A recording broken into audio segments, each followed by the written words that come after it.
My wife cheated and denied a paternity test, so I left. 3 years later, she wanted child support. I said, no proof, no payment.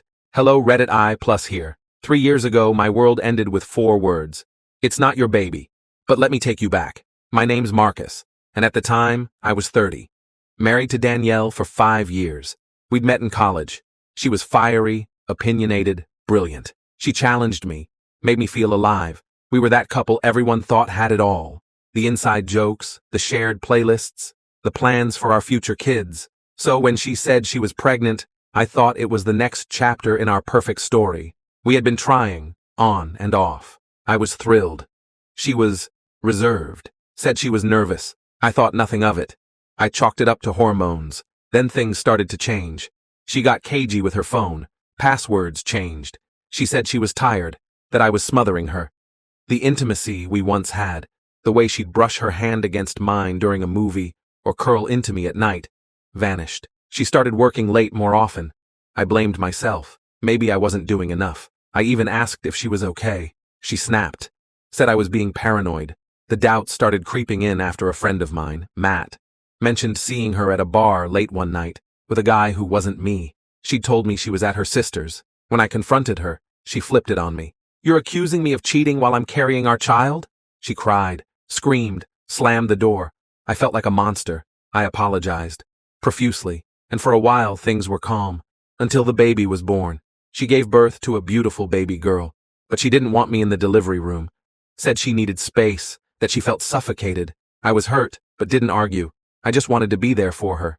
For the baby, I waited outside for 6 hours, pacing, clutching flowers like some idiot in a romantic comedy. When I saw the baby for the first time, something didn't sit right. It wasn't about skin color or features. Babies can look like anyone, but it was in my gut. Something unshakable. My instincts screamed at me, so I asked for a paternity test.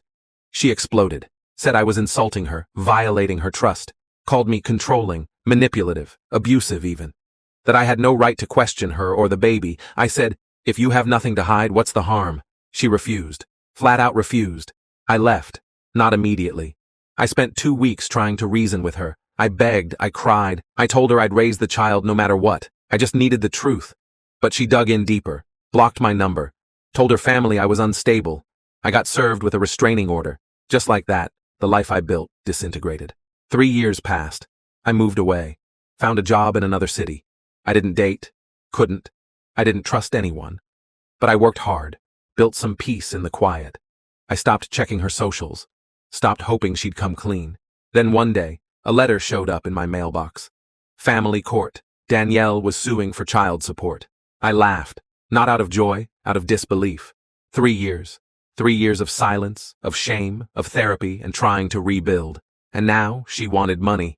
I called her. First time I'd heard her voice in years. I want what's owed, she said coldly. I took a breath and said what I had rehearsed for years. No proof, no payment. She scoffed.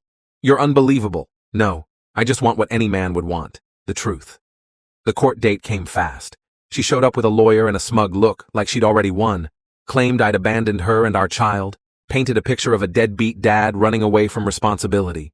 Her voice cracked with emotion when she said my daughter asked why her daddy didn't love her. I felt sick, manipulated, but I stayed quiet. Then my lawyer asked for a paternity test. She objected, said I had no right, but the judge saw through her act. He ordered the test. 2 weeks later, the results came in 0.00% probability of paternity. She didn't even show up to court that day.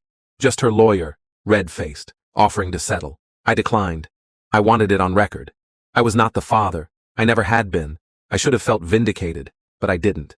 I felt hollow. That night, I got a message on Facebook from a guy named Alex. He said, I think we need to talk. Turns out, he had been in a relationship with Danielle around the same time. He never knew about the baby either, until recently. She'd contacted him after the court ruling, hoping he'd step up. He was just as stunned as I'd been. We talked for hours, compared notes. It all lined up. She had been playing both of us. He said she had told him she was divorcing me at the time, said I was abusive, a liar, all to keep up the charade.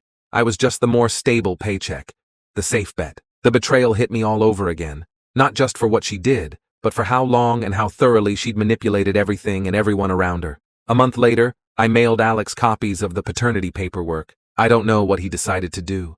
It wasn't my fight anymore. I still think about the little girl sometimes. She didn't ask for any of this, but I've made peace with one thing. I didn't abandon anyone.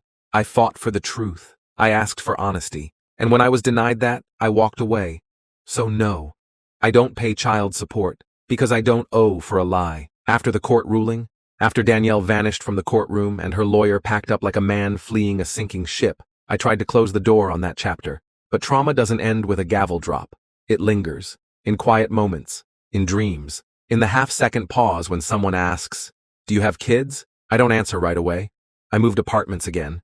I didn't tell anyone where, even changed my number. I wasn't scared, just exhausted. I didn't want to risk another ambush letter or demand. I'd been a pawn in Danielle's twisted little game for long enough. I needed distance. I needed to breathe. But healing is strange. It doesn't come in a single moment. It comes in fragments, in grocery trips where you don't flinch when you see diapers in the next aisle, in dating apps where you don't swipe left on every woman with single mom in her bio, in the first time you laugh at a joke and realize it wasn't forced. I tried dating again. I met someone. Her name was Natalie. She was a nurse, funny in a dry, dark way, and didn't flinch when I told her about Danielle. In fact, she just nodded and said, "Yeah, women can be assholes too." It was the first time anyone said that to me out loud. We took things slow. She didn't push. I didn't overshare.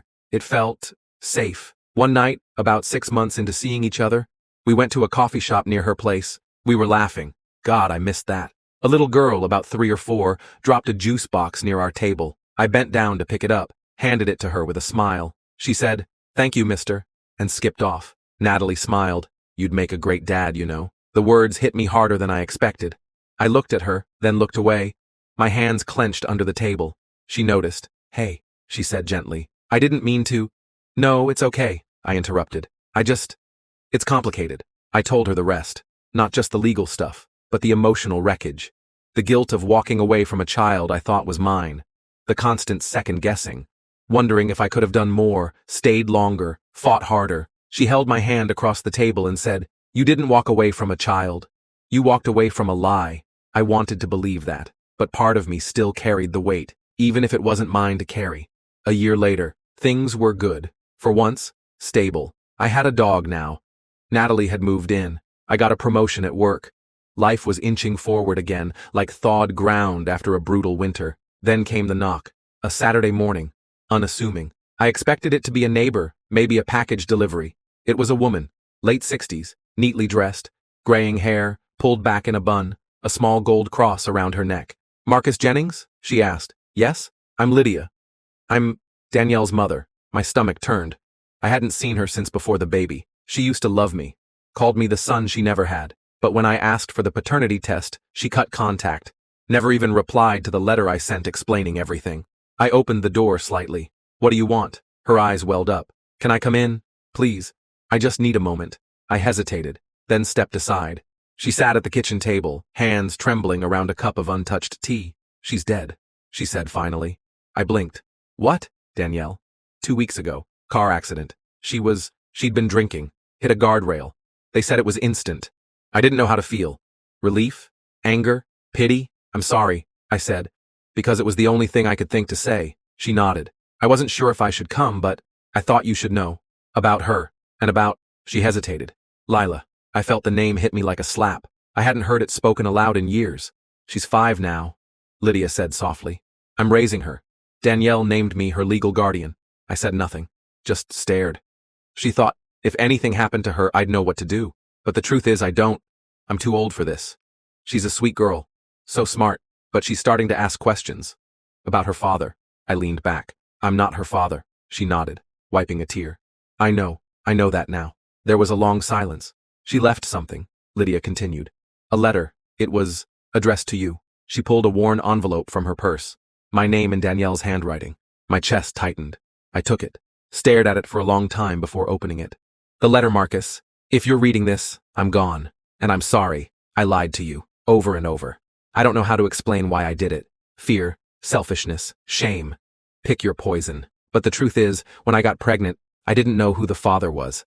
I convinced myself it was you because you were the only man who loved me without condition. And I thought if I could hold on to that, maybe I could fix everything else. I hated you for asking for the test. Because it meant facing the truth I already knew. I wanted to hurt you, and I did. More than you deserved. More than I'll ever forgive myself for. Lila isn't yours, but I gave her your last name. I told her once that her daddy was brave and kind and strong. I just didn't say he wasn't in her life because of me. Please don't forgive me. But maybe, if you ever meet her, don't let her think you didn't care. You always cared, even when I didn't deserve it. Danielle. I sat for a long time after reading that. Natalie came home later and found me still sitting at the table, the letter in one hand, the untouched tea in the other. What happened? She asked gently. I handed her the letter. She read it, then looked at me. What are you going to do? I didn't know. Not yet. But 2 weeks later, I found myself standing at a small playground on the east side of town. Lydia sat on a bench, and beside her was a little girl with big, curious eyes. She looked up at me, then at her grandmother. Is this the man from the letter? She asked.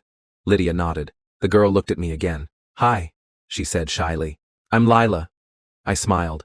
It wasn't forced. Hi, Lila, I said. I'm Marcus. She grinned.